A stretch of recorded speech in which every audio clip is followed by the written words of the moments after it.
এই তো বেবি, আমি আসছি তো। ম্যাডাম,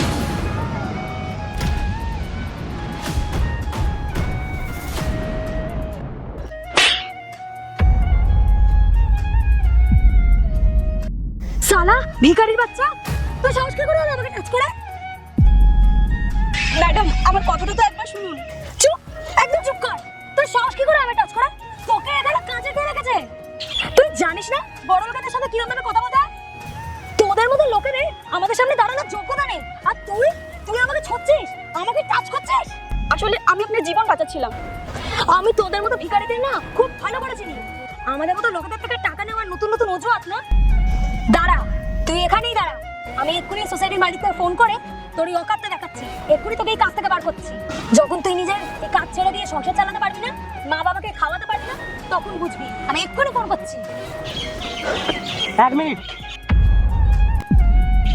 কাউকে ফোন করার আগে একবার জেনে তো নিন কি হয়েছে কি হয়নি। ও কাম অন, আপনি কি এখন এই ভিখারিটারও এক কথা বলবেন? ওর কথাটাই আপনি বলবেন যে ও আমার জীবন বাঁচিয়েছে? আমি না এদের মতো মানুষকে খুব চিনি। আমার মতো মানুষকে বাঁচিয়ে ওরা টাকা আদায় করার চেষ্টা করে। 1 মিনিট দাঁড়ান, আগে আমার কথাটা শুনুন। ও কেন হিসাব করেছে, তারপর আমরা যা ইচ্ছা তাই করবেন। রিতা আপনাকে ছোঁয়ার জন্য এটা করেনি, ও আপনার জীবন বাঁচিয়েছে। কিভাবে?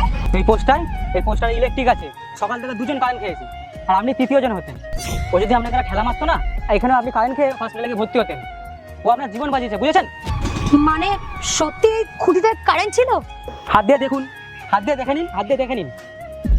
আপনার যদি এইটুকু লজ্জাবোধ থাকে না, ওর ক্ষমা চান, ওর কাছে তাড়াতাড়ি ক্ষমা চান। দেখো বোন, এটা সত্যি একটা ভুল বোঝাবুঝি ছিল। আমি সত্যি বুঝতে পারিনি তুমি আমার জীবন বাঁচাচ্ছিলে।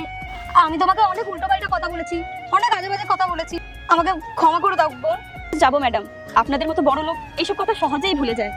চড় মারলেন আবার সরিও বললেন। আসলে আমরা তো মানুষ, আমাদেরও কষ্ট হয়। যাই হোক, আপনাদের মতো বড় লোক যা ইচ্ছা তাই করবেন, আর আমি তো এখানে ঝাড় দিয়ে খাই। ঠিক আছে ম্যাডাম, আপনি আমাকে ক্ষমা করবেন। স্যার, ওই ইলেকট্রিকের লোক ফোন করে দিয়েছে, 2 ঘন্টার মধ্যেই ওরা চলে আসবে। আপনি আমাকে ক্ষমা করবেন।